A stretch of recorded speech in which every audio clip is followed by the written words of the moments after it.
Welcome back to the show, everyone. Today I'm joined by Adil Hussein, who is the founder of Brotherhood UAE, which is a men's group available here in Abu Dhabi and Dubai. And as our audience knows, there is nothing that lights me up more than someone that's being a force for good in this world. And Adil's vision is the epitome of this. So his vision is a world where men can openly share their truths free from judgment and shame whilst embarking on a journey of self-development. So I've no doubt you're going to enjoy this conversation today. Welcome to the show, Adil. How are you? Doing fantastic. As I was saying earlier, I am fasting today. So anyone listening, if it seems a bit like he's like, why is it? Why is he being so slow? It's why the uh the calories have been thoroughly burned, and the energy levels are just trying to stay straight level. But otherwise, I'm good. I'm in good spirits. I'm really happy that we can have this conversation. Amazing. I've got no doubt that you probably won't even be slow. Like I'm almost certain of it. So let's see. Let's kick off then with the question. If I and our listeners were a fly on the wall of your journey in life so far, what would we have Okay. seen that explains what's led you to who you are today?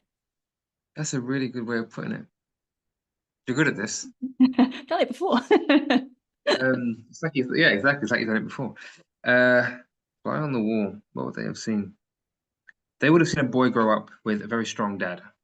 Um, a man that had to be strong and powerful and alpha, and want that for his son.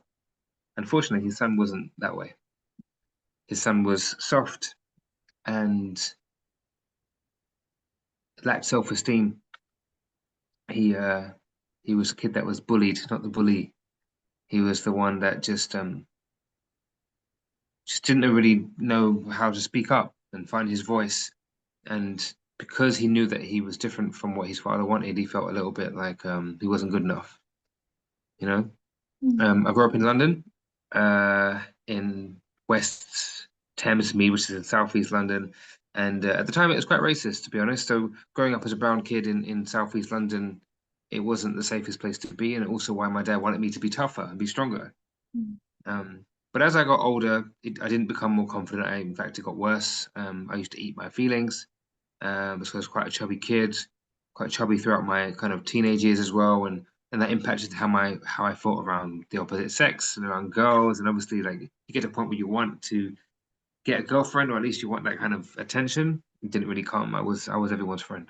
I was my nickname at school was Huggy Bear because I was just cuddly. That was me.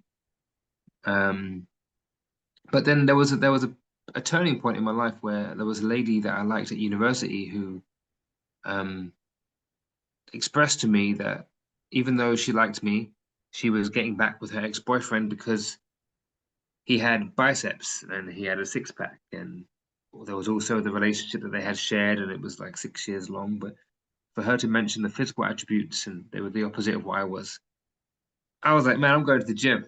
I was signing up tomorrow, and I did. I signed up to the gym the very next day, and it kickstarted a whole new trajectory of my life, which shaped me into the man I am, at least physically today. So I'm very grateful for her because she wasn't saying it in a malicious way. She was just speaking her truth, and it was just that's what it was. Um, but it meant that I really got into fitness. My whole physique changed. I also shaved my head and just changed my look, and I became desirable and attractive. Now, those are great when you know what to do with it, but when you're a man that doesn't know what to do with that attention, also felt a lack of love from his parents while he was growing up, especially from his mum, because his mum was the breadwinner. She would go out and earn the money, and I didn't realize how much I missed that interaction with my mum, that feminine, that motherly energy. And so while I was dating and got loads of attention, I wasn't the nicest of guys. I was cheating on pretty much every girlfriend I ever had.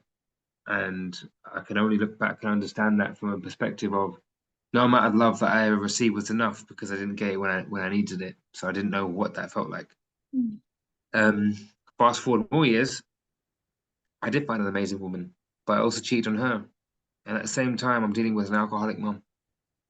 And throughout my life, when dealing with my mum who was an alcoholic, because my dad had pretty much left us when I was 17, um, he was in my life as a father, but not really as he wasn't there for obviously for my mum, and that ruined kind of her perception of the world.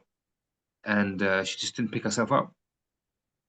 And there was a moment when I was 31 years old, living at home with my mum and my sister, where I had enough, and I exposed kind of her drinking to the family. And within reason, she was very upset. In our culture, we don't, everything stays kind of underground. We don't talk about these things, you know. And so she kicked me out of the house. Me and my sister told us to leave. And I've been at home all these years. And as a man, I didn't feel like I should even be at home, you know, but I felt that I had to be out of obligation. And so when she asked me to leave, I felt a mixed emotions, because I felt, okay, wait, how could she do this? Coupled with, whew, relief. Yeah, I can go. And it was very strange.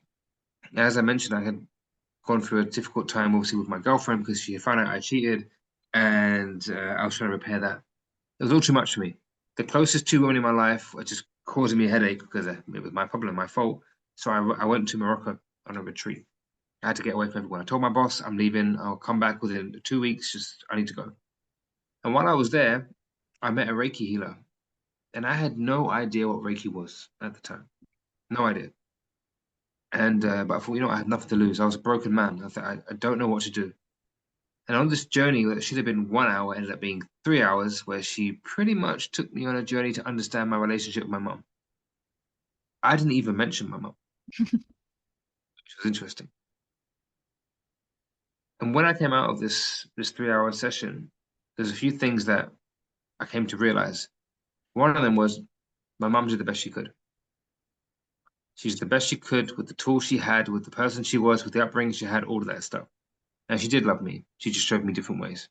And it was for me to understand that. I also recognized that connection between the way I had treated women and also the way that I had my relationship with my mum. And I was like, oh man, that's deep. And all this is kind of happening in real time. And the final thing I realized was that I could have been a lot worse in how I felt about myself throughout my years. I could have been severely depressed. I could have been suicidal. Who knows what I could have gone through? Because I did keep a lot of my thoughts and feelings to myself. Because that's what the men do, right? Men keep their voices quiet. They get on with it, and they just do things, and they deal with it their own way. And I was like, you know what? When I go home, I need to work on helping men speak up, because it's a problem. And because I didn't speak up, I kept so many things to myself that I was a menace, not only to myself, but to those around me. I had severe anger problems. I would break things, and I would shout, and I was angry all the time. And I didn't know how to talk, how to articulate. I didn't understand women. I didn't understand anything. No. So I came home. I broke up with my girlfriend. I didn't talk to my mum for 6 months. I got a therapist. I worked with a men's coach. I joined a men's group online. And I just started that deep self-development, deep work. The mirror was held up to me, and I had to face myself. And that's what I did. And that's why I do what I do today, working with men, because I went through a bit of a dark patch. Mm. Thank you so much for sharing all of that, because I mean, it sounds easy for you to share now, because I'm sure you've shared it many, many times, but I can imagine what you've been through to get to this point, to be able to share not only your journey so succinctly through processing it for yourself, but then what it actually means to share it, and the power that that actually has, and then the influence that has on other people is remarkable. Yeah. And when perhaps people think of men's groups, there might be some like connotations that come up. So Yeah. I'd be curious, before we dive into perhaps some more of the nuances of your story, is what are some of the kind of maybe common misconceptions about men's Yeah. I love it. Good question as well. Because I remember once I was out, I was at like one of these beach bars, and talking to these girls about what I do. They're like, "Oh, you like Andrew Tate? Are you Andrew Tate?" And I was like, okay, I should have been prepared for this." But it was the first time that had been said to me. Mm. And what I do see in the world is that the word masculinity is tarnished now, and it's almost seen as a taboo, you know. So when I hold a men's group and I work as myself as a masculinity coach, the misconception is that, oh, we're out here just hating on women. You know, we're a bunch of misogynists, and we just badmouth women in our circle. we do not do that Yeah. at all. We might talk about our partners and our relationships and vent some frustration, but we're building a world of gentlemen. Mm. Healthy masculinity is about just really tapping into our truth, knowing how to articulate ourselves and being men of integrity. And this is one of the pillars of Brotherhood UAE is integrity and honesty. Mm. And the first thing is about being honest with yourself. So the misconceptions that come about, I shut them down very quickly. And when people get to know me and they see how I speak and what I'm about, they know very quickly that I'm nothing like some of the other characters in the world that are talking a little bit differently about masculinity. Don't get me wrong, I do feel that we need to be tough and strong. We've got to know how to handle our body. We have to know how to use our voice, and we have to, put people in their place sometimes and set boundaries 100%. But there's ways of doing that. Yeah, You know, exactly. yeah. I think there's also the other end of the spectrum where people might see a men's group as, particularly men, that is men sitting around crying about their problems, talking about Oh yeah. mummy daddy issues, and Oh, so absolutely fine. there's this whole spectrum. Talk to me about that. So yeah, I was thinking about it mainly from how females might understand this group, but yeah, also for men listening, it's a place for men to speak their truth. It's a place for men where we can laugh and joke and we have camaraderie, but it's also a place where you can seek advice, and it's a place where you can come and cry if you want to, and we have had that, but then all instantly you got 20 men around you that are just like, we've been there, and it's okay. And you just feel better about it, you just feel safer. So it isn't a pity club, but if you want to feel your feelings, then this is the place to do it. In a world where you feel like you can't express yourself and you can't share your truth and you can't be vulnerable, this is the place where you can be, so you can go out there and be stronger in the world. You can be stronger for your family because you've got a place where you can let it all out and get some counsel and then go back. So that's what it is. I love that you answered that question through the lens of how women might perceive it, and then obviously for men, because I think sometimes men's coaches are very good at speaking to men and not perhaps including women in the conversation, and vice versa for women's groups. And I think it's really important that there is some kind of crossover. Now, I understand, the nature of what you do, Brotherhood UAE, is about bringing men together. But throughout this conversation, I would really like to keep kind of both in mind, because I think it's important for women to know how can they support their men based on where they are on their journeys, as well as how can and why is it so important that men actually seek support. So our listeners would know my husband's story and journey. And Adil, I know I've touched upon this with you in our previous conversation, and he apologizes that he can't be here today actually for this conversation. There's some similarities between kind of your story, his story, around perhaps your dad's, around swallowing those feelings. And I know a big part of his journey was that, raising your hand to say, actually, I might actually need some support right now, was a real sticking point, and there was resistance there for him. And I think it's so important to perhaps open that right now in this conversation as to, why do men need support? And it sounds like such a simple question, but I don't think we really give it enough time to give it a proper answer. I feel that, speaking for myself and also so I guess some of the patterns I've seen with the men that I work with, we just think we have to go for it by ourselves. We think that's part of the journey. We think that's part of what it means to be a man. It's just going solo, the lone wolf mentality. And if I speak up or express any kind of vulnerability, what do you mean that doesn't exist? Like, no, this is just how it is. This is the man's struggle. This is the man's burden. This is the burden that we have to carry. It's just life. This is life. No, this is how it is. And because we don't speak up out of that fear of being seen as weak, which is one of the reasons, it just gets bottled up. It just goes inside, and we get annoyed by things. We get frustrated, and we have adverse coping mechanisms. Which might be substance abuse. It could just be like me overeating, eating my emotions, getting angry. So we either implode or we explode. We implode where we just damage ourselves from the inside out, or we explode and we hurt others, verbally, physically, whatever that might be. So men need to seek out help because we need each other. And among men speaking to men is feels far safer. Often when we speak to our parents or we speak to our moms, sisters, partners, what we say isn't always heard. And sometimes it can be flipped and made about them. What about me?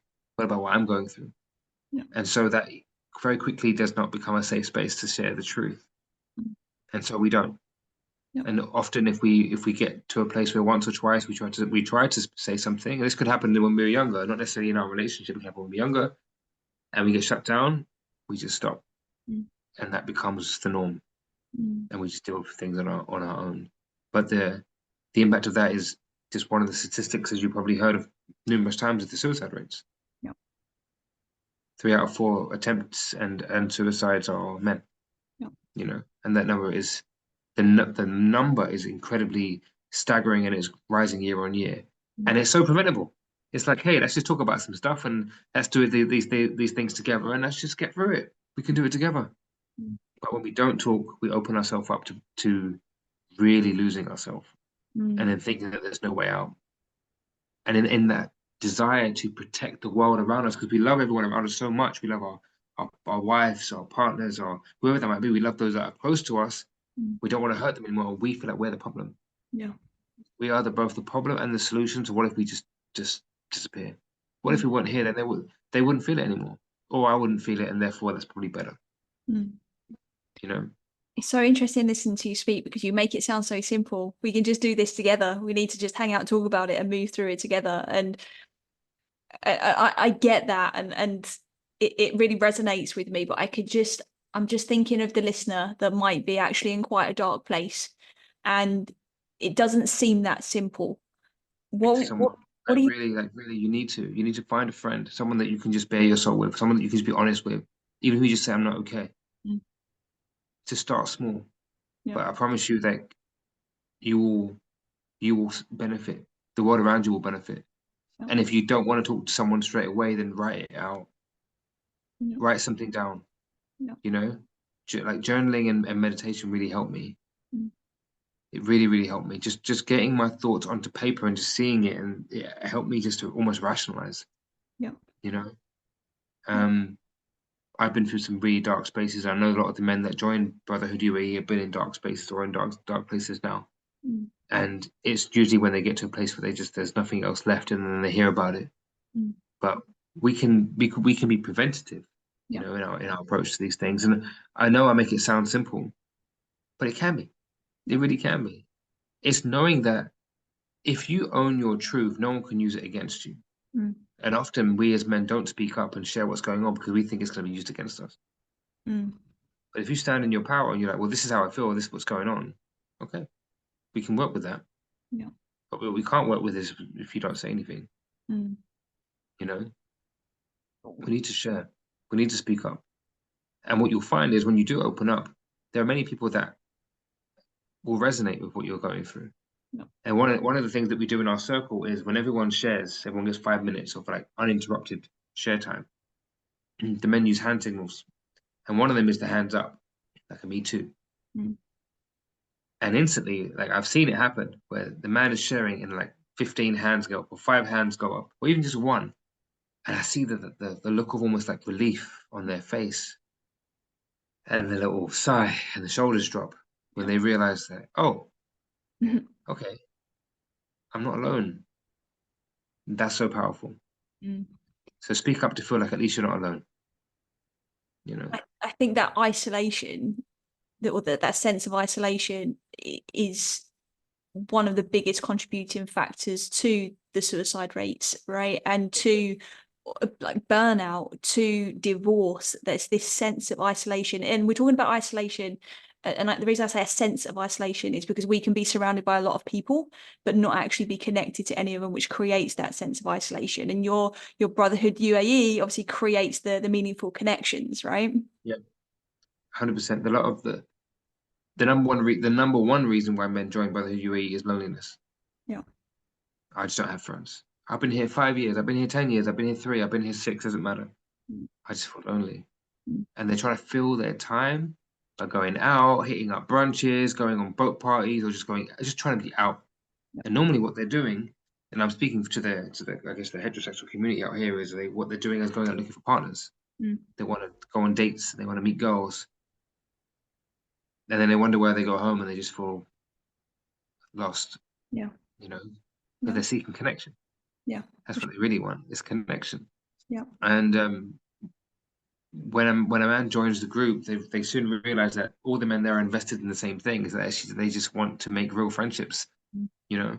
And one of the fastest ways to bond with a man really is to get a little bit deep, to go Mm. through a shared experience together. Yeah. That's why men that own football clubs and all their sports clubs, they go through literal almost like battle on the field Yeah. when they're playing a sport, and then that camaraderie is built, and you really feel that sense of connection, Mm. you know. So this is what we're trying to rebuild here at Brotherhood UAE is real connection. Yeah. Because how can you not be close to someone when you hear what this man's gone through Yeah. and you've all shared? You know, it's not just like one man sharing. No, every single person is sharing. Mm. So last week we had 30 men in the circle, 30 guys. Mm. That's powerful. That's really, really powerful. And they don't feel lonely because now you've also got the group, plus you've got the WhatsApp group and they all kind of know each other, and then some are still getting to know each other. But you know that you can ask a question in the group, but you're not going to be laughed at. You're not going to feel stupid.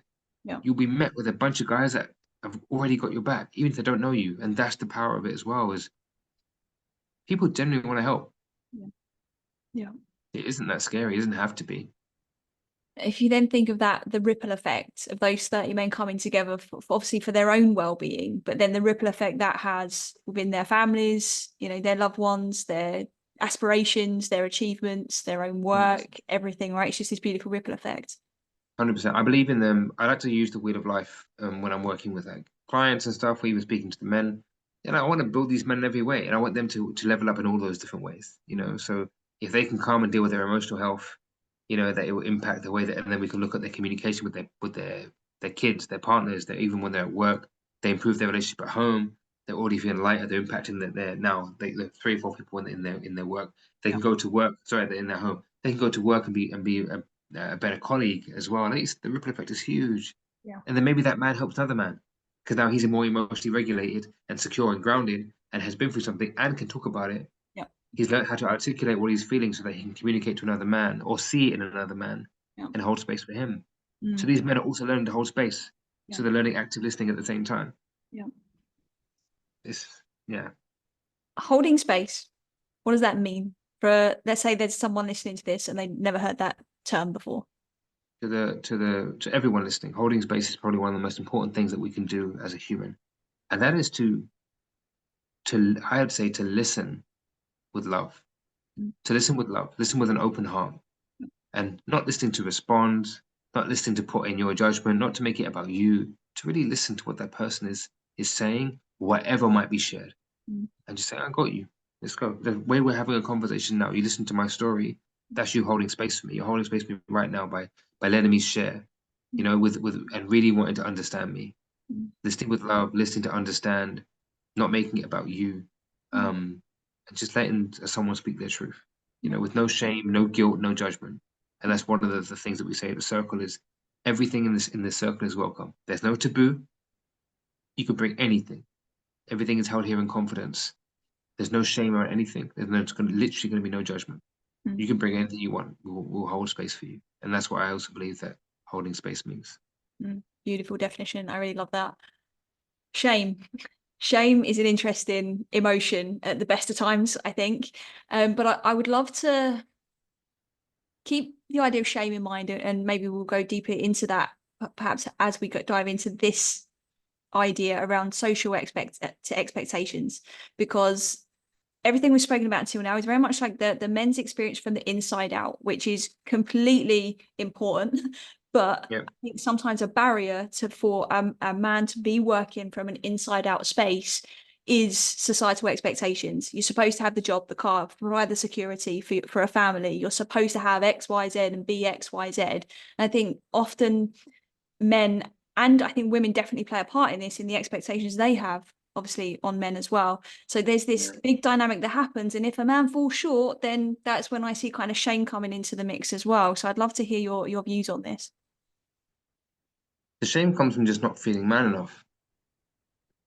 Mm. It's like we've lost our masculinity with certain things, but society does play a huge role from years of it, right? Not just from our past generations, not just how we always, and it's almost like, especially in Dubai, it's been magnified. All of the societal expectation of a man has been magnified in the UAE, or at least in Dubai. because it's the place, right? It's where you come to make money. It's where you can show that you've got money. You can even have not have money. It's to look like you have money, and maybe people come here to also find someone that has money too. Yeah. You know, and if you don't look like you're playing that part, you do feel less than. There is that pressure of I've got to be the guy, and to be that guy, I need to make sure that I've got the car, the watch, the clothes. I can afford to go to all these places because if I'm not, then who am I? Who am I? You know, the basic need that we have to provide, protect, and be able to do that and provide security and safety for our family is kind of the basic need. But how did it become this excessive? Mm. And that's just a whole myriad of reasons, from social media to just changing in belief systems and what we have now as expectations. Mm. But if you look at dating profiles as an example, typically, and I use my friends as examples when I go through there. I want to see what the men are like, and they will be seen to be wearing something on their wrist or standing next to a car or in a fancy place, because how else do you show as a man on a dating profile that I can take care of you and I got some money? Yeah. You know, but as men, they're typically not looking at the woman to provide for them, so they're looking at how beautiful she is. That's why usually it's filters and dresses and fanciness and these are our kind of commodities.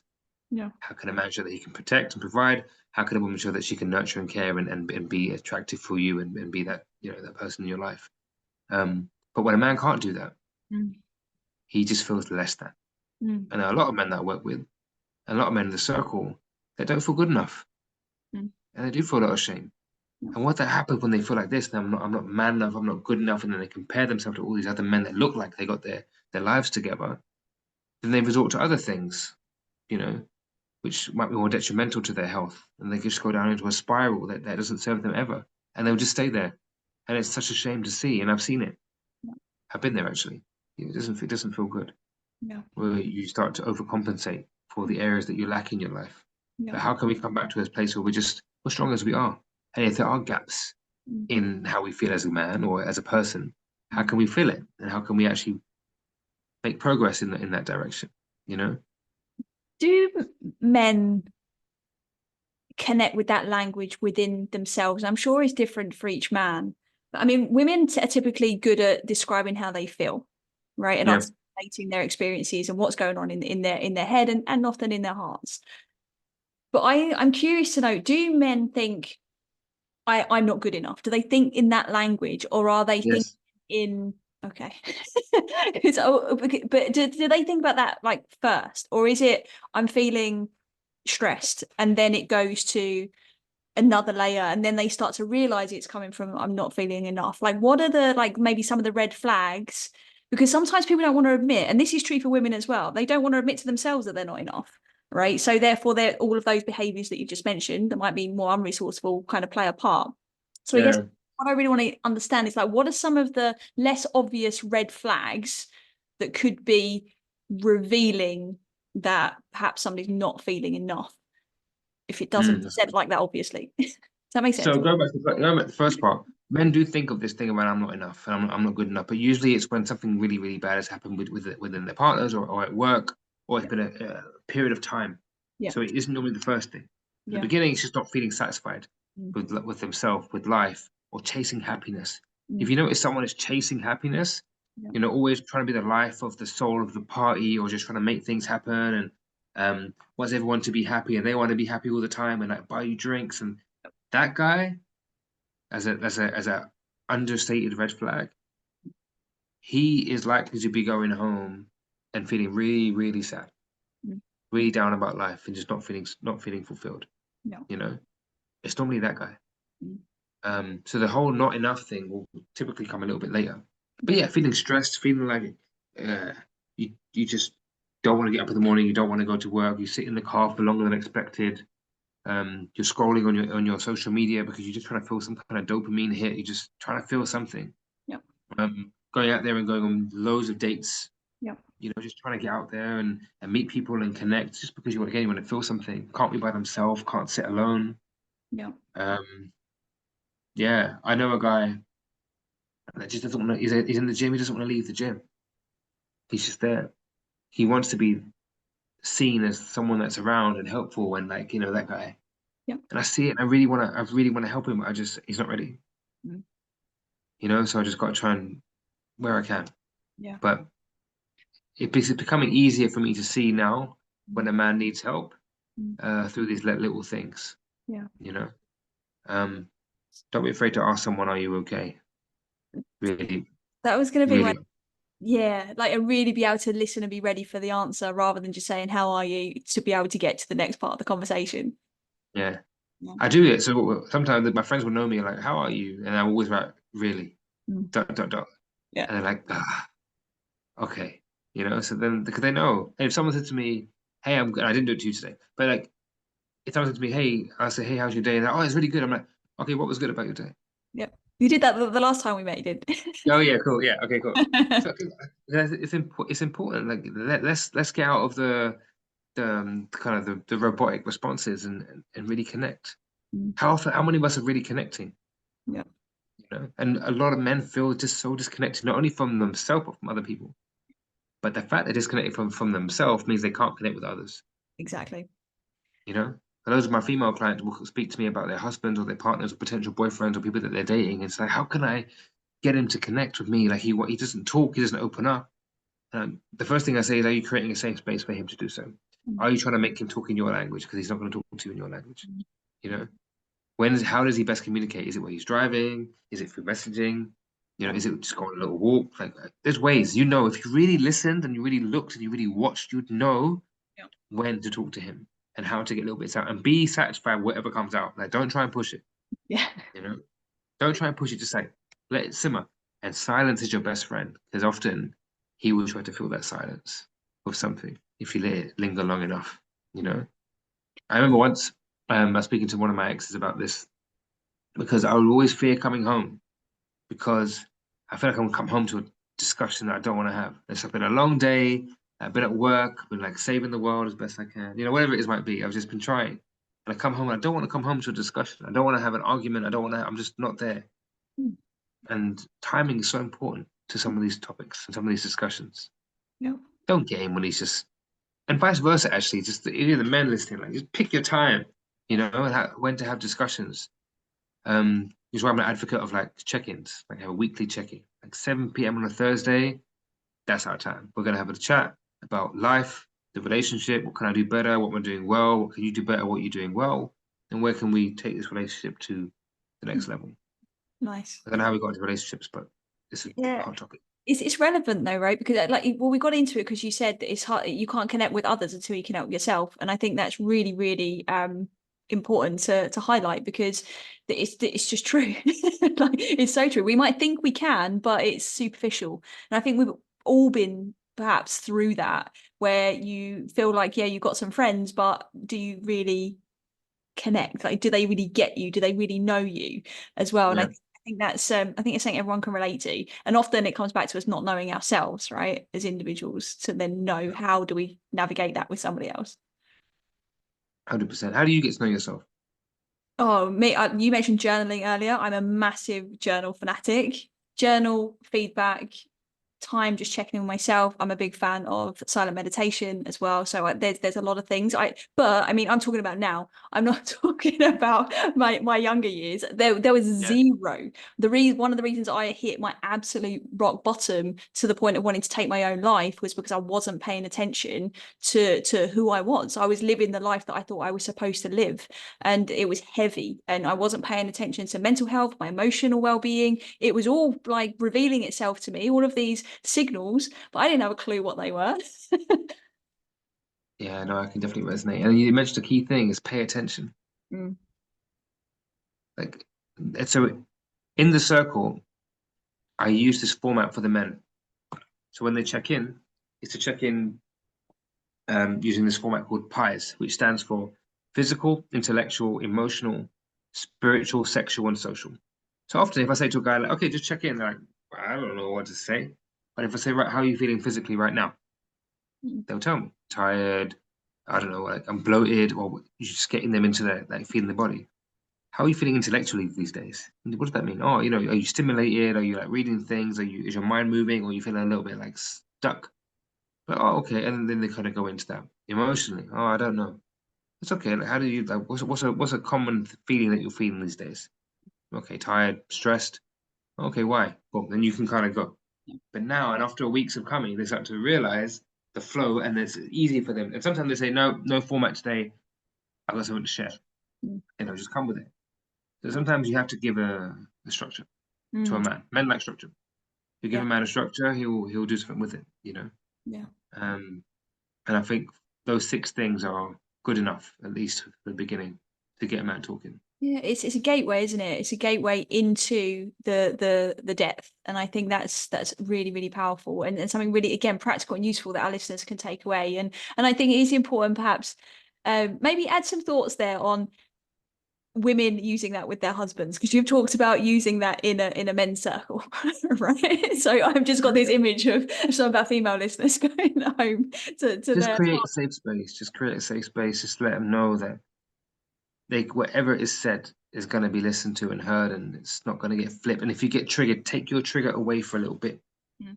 You know, your trigger is yours. That's how I see triggers. Like, just for you to whatever was said, yeah, it triggered you, for you to look at yourself and process it, and then you can come back. But if he shares his truth and you don't hold space for him, then he won't share again. So just be mindful of that. But of course, the structure of physical, intellectual, emotional, and whatever, that's not a bad way. But don't do it all at once.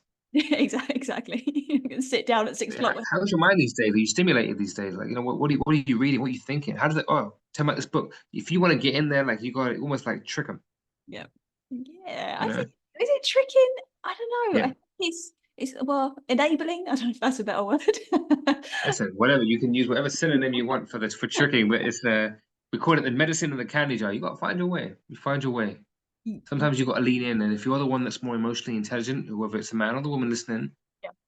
you got to be the one to take that Yeah. action.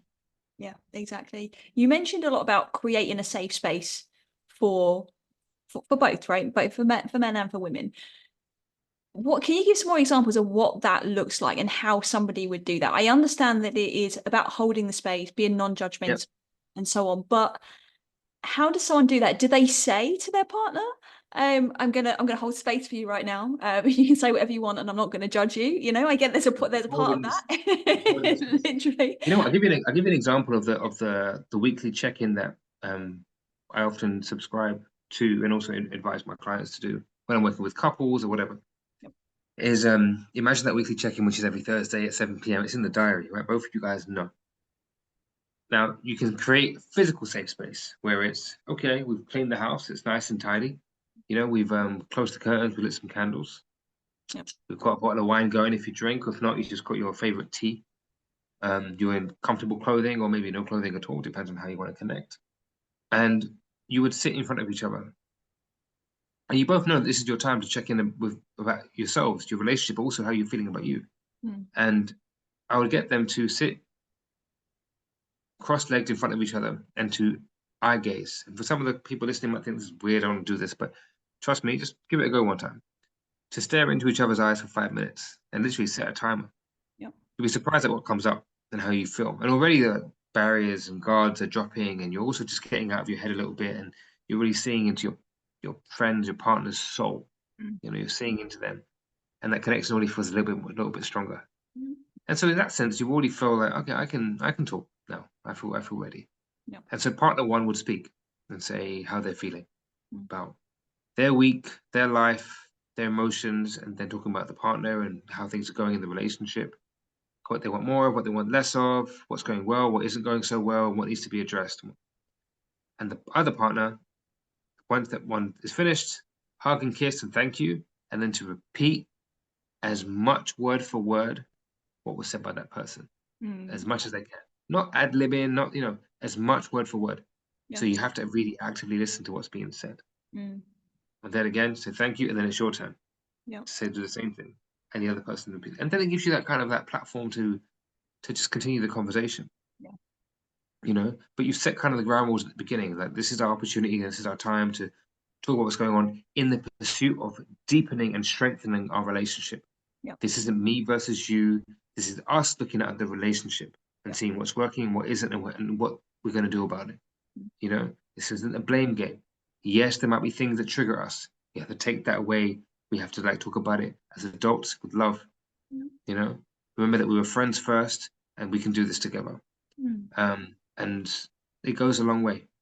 Yeah. It goes a long way because even the fact that you structure it in a way where you do it once a week, or at least on that weekly schedule, things that might come up during the week, you might just have to save for that Thursday night conversation, which might even dissipate over time. And that, you know, it wasn't really that big a deal.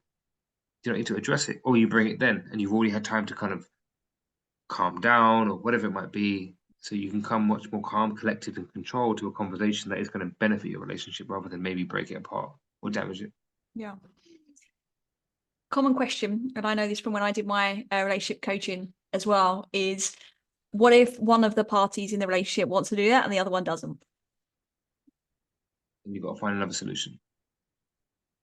Yeah. It just means that is uncomfortable, and Yeah. they have to find the common uncomfortability, something that is uncomfortable enough that you can both handle, that is still going to take you steps forwards rather than steps back. Yeah. And often what I do see is my female clients and friends are far more willing to do everything possible, you know, to try, and the men are like, I don't want to do this because they feel like they're the problem. Mm. They feel like they're the problem. Yeah. So if they feel like they're the problem, they don't want to face it. They want to talk to a counselor or a therapist because it's just going to feel like, oh, it's them two against me. Yeah. No, but how do you level the playing field? Mm. How do you make it neutral? Yeah. You know, one of the conversations I had before now was about a couple that's in trouble and there's trying, and the woman is really trying, and the guy is a bit more laissez-faire. But I found out that he likes to communicate through texting. Mm. So I was like, okay, well, there's an app called Agape, a really, really good app. It stands, it means love in Greek, I think. Mm. And it's basically, you can only use it with a partner. And you both have to, and it connects you both. And every day it asks you a question about your relationship, about you, about what you like in that, whatever it might be, Mm. continuous. Yeah. All kinds of theory, all kinds of like subjects and headings, right? So you respond, and you can't see their response until they've responded, and then boom, you both get each other's responses, and it allows you to just connect in your own time. You can be sitting in your car, sitting on the toilet, whatever it might be, but that was a way in which they can connect that he'd probably be down for. Yeah. You know, there's always a way. So as the person that really wants to try, do you really want to try, or do you only want to try in your way? Mm. Yeah. How much can you understand him? There's a lot of things around how men should understand women. Loads. It's like out there in the sphere. Yeah. But I don't really see or hear anything about women trying to understand men. Why do they think like this? And actually, how can I work with him on that? Yeah. You know? So I can talk his language. What are, let's say, 3 of the ways in which women can understand men better? Watch him, observe him, Mm. like really notice how he interacts. When is he his most happy? When is he most relaxed? When is he most susceptible to having conversation? When is he not? Mm. You know? Yeah. What do his friends say about him? What does his family say about him? You can straight up ask him, obviously, like let's see how that works. You can ask him. But women are incredibly intuitive and observant. Mm. Use that superpower. Mm. You know, you'll notice, you'll see. And if you start to notice things different, you'll know how to handle it. Yeah. But just be open. Just be open to giving him that space so that he can speak up honestly and openly about what it is that he would like to do and how he would like to talk and connect, Mhm. and roll with it. Like, I don't really have 3 there, but there's, That's good. you know, Yeah. So is it challenge? These are really good questions. I swear, these are great questions. It's really getting me thinking. it's and that's kind of the point, right? And because it's Yeah. getting all of us thinking, and that's what we need to do more of. We need to pay that bit more attention to it, right? So that we can actually start to shift Yeah. some of our behaviors and our connection and deepen that. So what is no one talking about that you think we should be in relation to men and masculinity? That they don't want to be masculine. They're afraid to step up into their masculinity because it's seen as a threat. Mm. They're afraid to speak their truth. They're afraid to set boundaries because it's seen as controlling. Um, I think that's the biggest thing I would say. Mm. Masculinity is something that they feel it, that they would like to be more of a man, but they don't know what that means in today's world. Mm. And I don't speak to enough of the youth. I would like to speak to more young ones. I've got a couple of clients who are like one's 21 and one's 18, but they are influenced and they do hear certain individuals on YouTube and TikTok talking about masculinity, and that's a view that they receive, you know? Mm. Um, but being afraid to be masculine, that's definitely a big one. Mm. That's a big one. They're afraid to upset people in the world. Yeah. They want to just be the nice guy, one that says yes, the one that's okay and is, you know, just more palatable. Mm. But then what they're noticing is when they're like that, they're getting manipulated and walked all over, and they don't feel it doesn't feel right. Mm. Whether that's at work or they're by their partners, and they just can't make everyone happy, and they're losing themselves in the process. Mm. There's this thing about the nice guy versus good man. I like to work with these guys on. The nice guy just is that person, the yes man, the one that wouldn't set boundaries and doesn't want to really rock the boat and just you go along with the plan and say yes to everything. And at work, he's the one that does everyone's work for them because they don't want to do it and they'll put it on him because he won't fight back or won't talk back. Mm.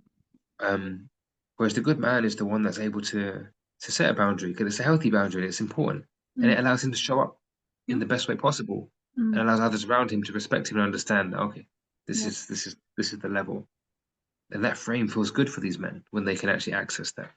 You know, How are women contributing to that fear or the lack of desire for a man to want to lean into his masculinity in a healthy way? by taking control of everything or many things. Yeah. They feel like it's better that I just do it. I can do it quicker, faster, better. I know what I need. I know what I want. So it's fine. And he's just like, okay. And then what you see in him is like, come on, can you just be more of a man, please? Can you man up? You know, I hear it a lot. But if you're taking control and I get it. So my partner is like boss. Like she's got her own company. She's doing great. She's got to go have, she's got to own these conversations on the phone, speaking with suppliers all around the world. It's like she is alpha when she has to be, right? She is there. Yeah. But then when it comes to us and our relationship, she knows when to let go and just say, like, you're the guy. Yeah. And that's we have like I guess a stereotypical relationship when it comes to the masculine feminine about what we would like to do, you know, in terms of how the house is run and all these kind of things. This is how we like to be. Mm. But she understands that how to soften into her feminine and just let the man be the man. She likes to nurture and cook and they look after the house and keep it. And I give it direction and make sure that I take her out and I do nice things for her and I fix things and we just almost fell into like the typical roles of like the man and woman.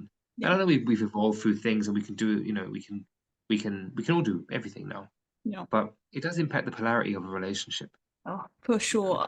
So my husband and I, so we didn't have a business together for the first few years that we were together, and we, bit like you and your partner, it sounds like kind of just fell into almost like our nature, and Yeah, it really, that polarity was very clear and it worked. And then we yeah, went into business together, right? We're co-founders, we work closely together, and then my masculine energy shows up massively when I'm in kind of work mode, depending on obviously what we're doing, but particularly when we're looking at strategy, when we're looking at vision, when we're looking at that side of the business. And we had to figure that out. How do we work together and make sure our relationship is doesn't- is healthy as well? And that's been a massive journey for us. And it's funny listening to you because that's exactly what happens now, is that I know when I need to switch it off, but before I didn't, not at all. And it used to drive you nuts. Look, more and more people are single than ever, Yeah. and women are almost forced to just go do it on their own anyway. Mm. In every possible way, they're just like doing great, smashing it, and being this hyper independent. And men are doing the same thing. They're just out doing their own thing too. But as a result, women still want a man to be a man, typically be masculine. And I often hear like, where are the real men? I hear this a lot. It's frustrating, but I get it. Yeah. Where are the real men? And I'm like, well, you're the real man right now, you Mm. know. And I get why you have to be that way, but you need to learn as ladies and women how to relax, how to let go of certain things, how you don't have to take control, and let him mess up a few times. The same way he's going to learn. Yeah. You know, we as men need to learn through experience, mistakes. Yeah. We go through our trials and tribulations, and we are gonna mess up from time to time. Yeah. But that's necessary. Yeah. You know. But But even something as simple, you know, going back to what we having for dinner, just let him decide. yeah. Just let him do it. You know, and even if there's no dinner on the table, let him feel the consequence of this. Oh, okay, I didn't make a decision. Yeah. That's okay. Yeah. You know, Mm. if you have kids, different story because I get it. You know, you've got to feed the kids. But where can you allow him to take the lead? Because when men can learn how to lead, they won't have to control. And when men feel like they're not being able to, they're not taken seriously, not respected, then that's when they go to the other side. That's when it becomes toxic. We haven't even touched the word toxic. That's when it becomes toxic. When you overcompensate, you try to control situations, you know, or you try to then become, I don't know, more aggressive because you're just trying to get your way, Yeah. or you become a petulant child because you didn't get your way either. Yeah. These things are not healthy. Yeah. It's all of our responsibilities to work on this stuff, but we can all help. Yeah, well, yeah, 100%. I do think it's a shared responsibility, isn't it? And that statement that you said is like, where are the real men? I've had conversation with my friends and said to them, like, it's time that you were with a grown up. You know, we've had these conversations, but I mean, that scenario I'm thinking of, like, the learning part wasn't there. The mess ups were happening constantly for years, and the learning part, the person was just not ready or willing to learn. And obviously, you know, there's always, you know, two sides of the coin, but at some point, like you said, we need to be at a point of readiness. And you mentioned the guy in the gym earlier. He's like, you know, he's just not ready yet. What does ready look like? He'll say he needs help. Yeah. Yeah. He'll say he needs help, or he'll start being a bit more curious. He'll start mentioning certain things. Yeah. You know, there's been time when I've lent in and I've said, listen, let's talk. Yeah. I've said it not necessarily to him, but to other people, and it's been received. But I always feel like he's just waiting, like he just needs someone to say, okay, I got you. Come on then, come on. Yeah. So if you notice that, then don't be afraid to step in and have that conversation. Yeah. You know, and not from a place that you've got to fix someone, but just you want to just let them speak. But yeah, he'll make it known. Yeah. When he's ready. And normally it's like I said, it's because their back's against the wall and they're really struggling. Yeah. Yeah. We And have to then be the example. for ladies that are listening, that doesn't mean you push them up against the wall and make sure that they get to that point. Yeah, no. Naturally, right? Yeah, I get a lot of women message me and say, I wish that my husband saw your profile and I wish that you would speak to him. And I was like, well, that's even worse, you know, because the man will already not like me and not want to talk to me because you put him in my direction. Some men will be okay with that, but a lot of men wouldn't. Because they just be like, oh, you just compare me to this guy, you want me to be like him. Like, no, Yeah. doesn't feel good. But yeah, I get it. I can also get how it can be frustrating as a woman in a relationship where you just like, come on, like I can see you need something. Can you just take some step in that direction? Yeah. Fitness is a really good way of getting into or starting to help your mental health. Yeah. So go for a run together. Yeah. You know, get fit together. That's a really great one, especially when couples run together. They talk a lot, and it's really great. It's so healthy for a relationship. Yeah. Maybe you found that. Walking, yes. Trying to get John Goat to go for a run, not gonna happen. Okay. But no, yeah, we kind of know. So yeah, going for a drive. So we hike. That's always a good time. Just going for a walk generally. If we're eating, if he's eating something that he likes, it's a good time.